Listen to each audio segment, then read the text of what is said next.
Hello, welcome to Financial Insider Weekly. I'm your host, Michael Gray, CPA. My guest today is California State Assembly member Jim Beal. I hope I pronounced that correctly. Oh, Bell. Bell, okay, sorry, Bell. So, anyway, let me give you a little information about Assembly member Bell. He was born and raised in Santa Clara County.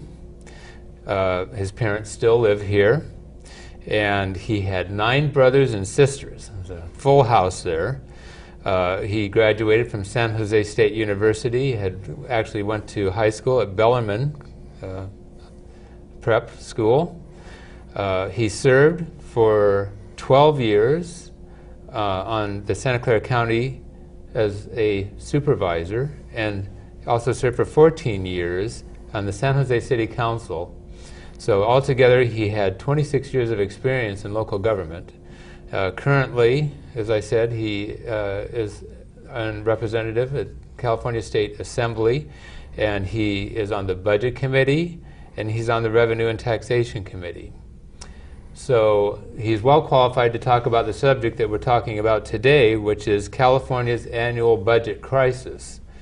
And this is something that we read about in the news, but I thought that after meeting Assembly Member Bell, that it would be worthwhile to talk with him to get some of his thoughts on this. Anyway, so thank you for joining me today. You're welcome. Okay. Love to be here. So let's get into this a little bit. One thing I do, for a little context for you folks, because you're going to be seeing this at different times, today is July 30th. It's Friday, July 30th, 2010, and we are late again with our budget. So the first question, why does California have a budget stalemate almost every year?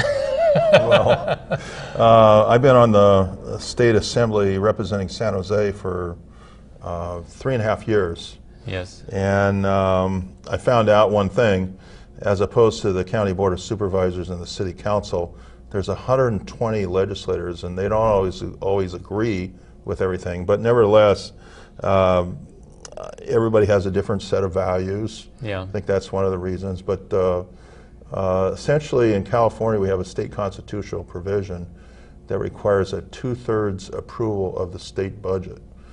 We're one of only 3 states in the country that require that.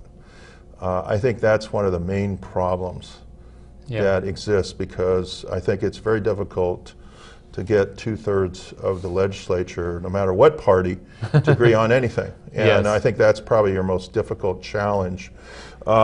We also have, I'd like to point out this year, we have, for several years we've had a governor, Governor Schwarzenegger. He's a very unique, independent-minded governor. Yes. And he has no, how'd you say, sway with the legislators from his party.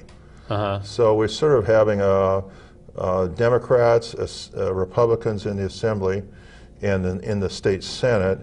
And then we have a governor who doesn't really get along with either side.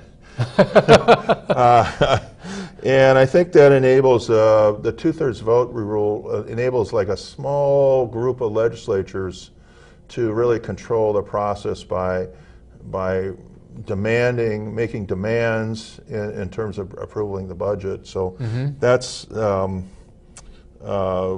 of our problem. A lot of those things that they demand prior to getting the budget approved are very distasteful kinds of things. Like recently we had a budget that was approved. They requested and they said we have to have this or we won't vote for it.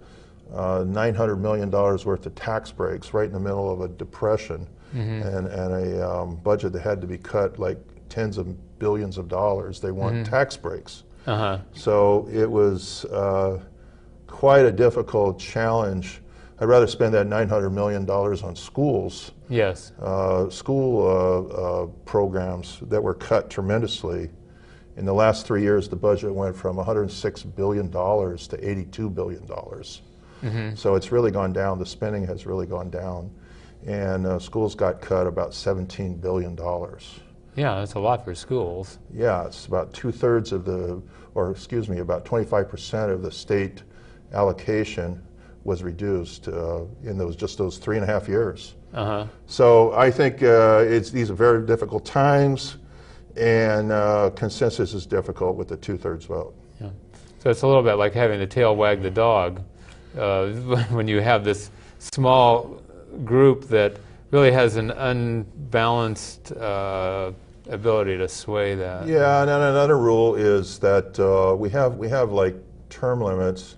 That's another problem, I believe. You know, just based on my experience on the county board of supervisors and the city council, legislators can only serve in the assembly only 6 years, and in the Senate 8. So as a result of that, the average term of an assemblyman, I think, is like a little less than 3 years. So really, there's no experience developed. So what's left is you have staff, lobbyists, other people that really control the process a lot more than your elected, directly or elected representatives, and that's a real problem. Yeah. So in other words, you have to rely on your staff or team members, whatever you want to call them, basically to orient you about what's going on in this process. Yeah, and I think in coming up with compromises, solutions, working with people in terms of knowing the people, everybody's a complete stranger to one another. Yeah. And the knowledge base is not high because we're only serving a short period of time. So I think that's a problem. Okay. Next item is relates to the initiative process. So in California, we have sort of a unique system here where we can actually have our voters enact constitutional reforms. So does that California initiative process contribute to our budget problems? I think it contributes to a constitutional crisis. I favor a constitutional convention to completely redo the state constitution. I think that's what's needed. Wow. The Constitution of California is the second longest constitution in the world. I think India has a longer one. That's what I've been told. But because in the early 20th century we had sort of progressive movement reforms, Theodore Roosevelt, Hiram Johnson, governor of California, made these reforms that allowed an initiative system. And in California, that has morphed to a way of expressing hyper-partisanship in the state government. So one side gets an initiative passed, and then the other side gets an initiative passed, and it sort of becomes a tit-for-tat kind of a competitive situation. Yeah, and the losers really are the people, because they're electing people to represent them to do a good job in Sacramento, but the initiatives are just, you know, tying the legislators' hands by restricting their ability to have flexibility to balance the budget, and that creates a big problem.